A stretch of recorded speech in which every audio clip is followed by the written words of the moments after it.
కాళేశ్వరం నివేదిక వచ్చింది, car racing enquiry జరుగుతుంది, ఔటర్ రింగ్ రోడ్ ఎంక్వైరీ జరుగుతా ఉంది, కరెంటు కమిషన్ కథ జరుగుతా ఉంది.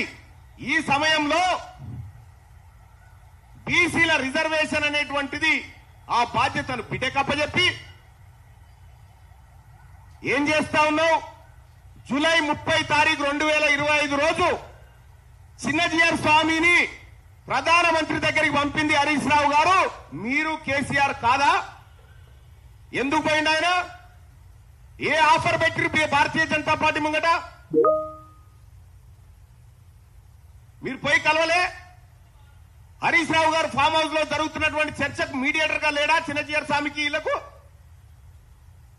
మీరు మీ సొంత రాజకీయ అవసరాలు తీర్చుకోవడానికి, మీరు కేసులలోంచి బయటపడడానికి మీ తాపత్రయం ప్రతిరోజు ఉంది తప్ప మా బీసీల గురించి ఆలోచించేటువంటి ఆలోచనే మీకు లేదు. కాబట్టి బీసీ ప్రజలారా, లోకల్ బాడీ ఎన్నికల్లో ఈ రాజకీయ పార్టీలకు బుద్ధి చెప్పాల్సినటువంటి అవసరం ఉంది. ఈ రాజకీయ పార్టీలు ఈ బీసీలను మోసం చేస్తున్న రాజకీయ పార్టీల పట్ల మనం అప్రమత్తంగా ఉండి బీసీలం స్థానిక సంస్థల ఎన్నికల్ని పూర్తి స్థాయిలో ప్రభావితం చేయాల్సినటువంటి సమయం ఆసన్నమైంది. రాజకీయంగా ఈ పార్టీలను ఎదుర్కొంటే తప్ప మన అవసరాలు తీరవనేటువంటి విషయాన్ని నేను గుర్తు చేస్తా ఉన్నా. ఇక రెండో విషయం, మీరు ఢిల్లీకి పోతా అంటున్నారు కదా, 3 రోజులు ఎందుకు? పూర్తి స్థాయిలో నిరాహార దీక్ష చేయరి. ఇటు రేవంత్ రెడ్డి గారు, అటు రామచంద్రరావు గారు, ఇటు కేసీఆర్ గారు, మీ ముగ్గురు కలిసి నిజంగా బీసీల మీద చిత్తశుద్ధి ఉంటే మీరు ఆమరణ నిరాహార దీక్ష చేయండి 42% రిజర్వేషన్ కోసం. మేము మద్దతు ఇస్తాం. మిమ్మల్ని ఎవరు లేపకుండా, మీరు నిరాహార దీక్షలోంచి మిమ్మల్ని ఎవరు లేపకుండా మేమందరం కావాలంటాం. మీరు చేయండి. మీ నిరాహార దీక్ష భంగం కాకుండా అటెంకల సుక్క నీరు కూడా ఉంచాం.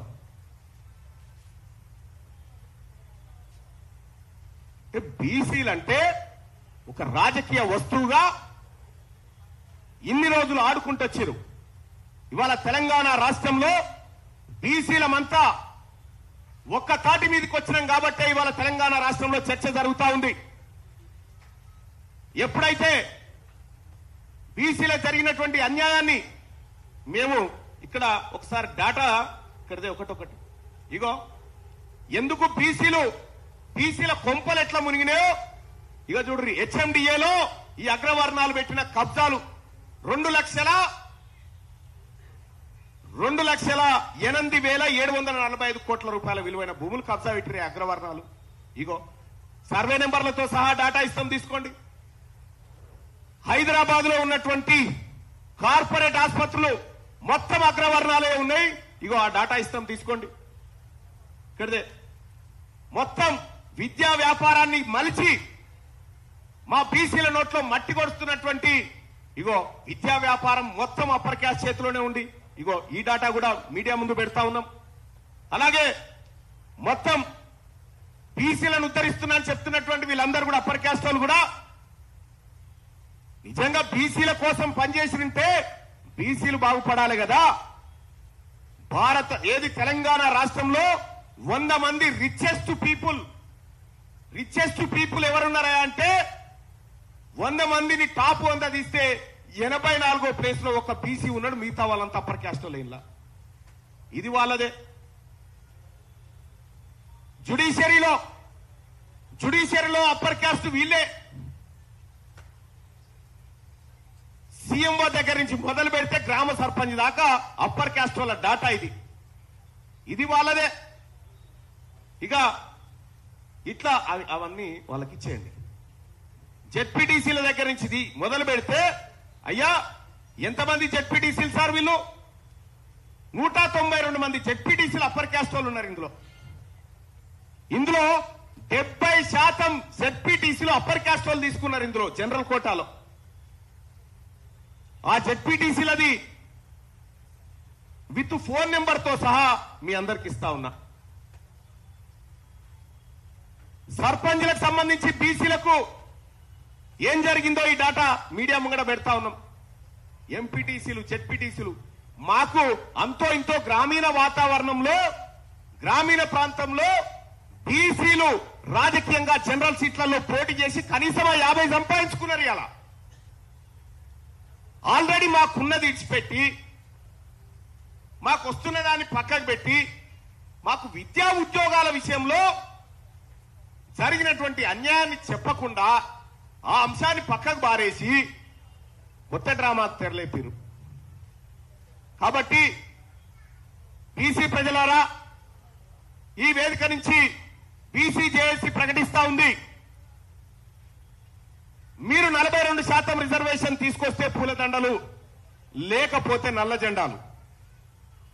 విద్యా వైద్యంలో కూడా ఓన్లీ లోకల్ బాడీ కాదు, విద్యా వైద్యంలో కూడా 42% రిజర్వేషన్ ఇచ్చినాకనే ఢిల్లీకి పోయిన వాళ్ళు ఢిల్లీ నుంచి రారి.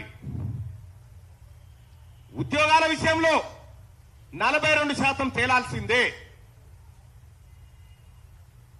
మేము ఇట్లే డ్రామాలు ఆడతాం, లోకల్ బాడీ ఎన్నికలకు మేమేదో యాక్టింగ్ చేస్తాం, ప్రజల్ని మభ్యపెట్టి మళ్ళీ ఏదో నాటకాలు ఆడతామంటే చూస్తూ ఊరుకోవడానికి బీసీ సమాజం సిద్ధంగా లేదు.